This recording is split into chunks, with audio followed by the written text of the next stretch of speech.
सिंध हुकूमत की तरफ से बल्दियाती इदारों में सालाना जो बजट में तनख्वाह का इजाफा करने का जो ऐलान किया गया था और नोटिफिकेशन के बाद अब यकीनी तौर पर बल्दियाती इदारों में गहमा गहमी नज़र आ रही है, लेकिन कहीं पर तशवीश की भी तस्वीर दिखाई देती है कि आया बढ़ी हुई इजाफी तनख्वाह मिलेगी कि नहीं मिलेगी, कोई बात नहीं। लेकिन बल्दिया उज़्मा कराची में Muttahida Qaumi bank Pakistan all Sindh officer welfare association के मरकजी रुकन incharge labour division Mohammad Ahmed और all Sindh officer welfare association Baldia Uzma Karachi के रुकन और director charge parking Kanwar Ayub ने फाइनेंशियल एडवाइज़र बल्दिया उज़्मा कराची से उनके दफ्तर में मुलाकात की। इस मौके पर मौजूद तमाम अफसरान और मुलाजमीन की बजट में बढ़ाई गई इजाफी रकम की माह जुलाई की तनख्वाह में अदायगी के हवाले से तफसीली जहाँ मुलाकात में तबादला ख्याल किया गया, वहीं जोर दिया गया कि बढ़ी हुई इजाफी तनख्वाह अदा की जाए ताकि लोगों में और इसका बाकायदा ऐलान कर दिया जाए, क्योंकि लोगों में अफसरान और मुलाजमीन में तशवीश की लहर पाई जाती है। तहम इस मौके पर फाइनेंशियल एडवाइज़र गुलाम मुर्तज़ा भुट्टो ने बहुत ही तसल्ली से और पुरसुकून अंदाज में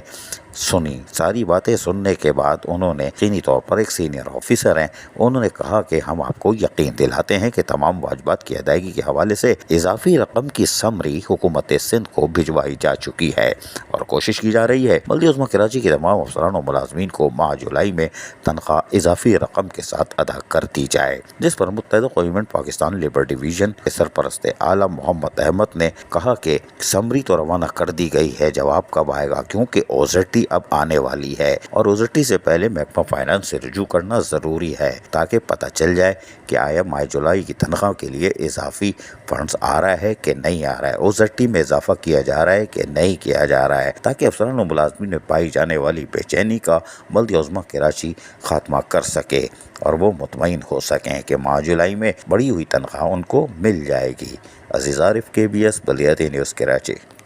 ऐसी ही खूबसूरत वीडियोस फ्यूचर में हासिल करने के लिए रेड बटन पर क्लिक करके और बेल आइकॉन को प्रेस करके हम सबके सब्सक्राइबर बनना मत भूलिए।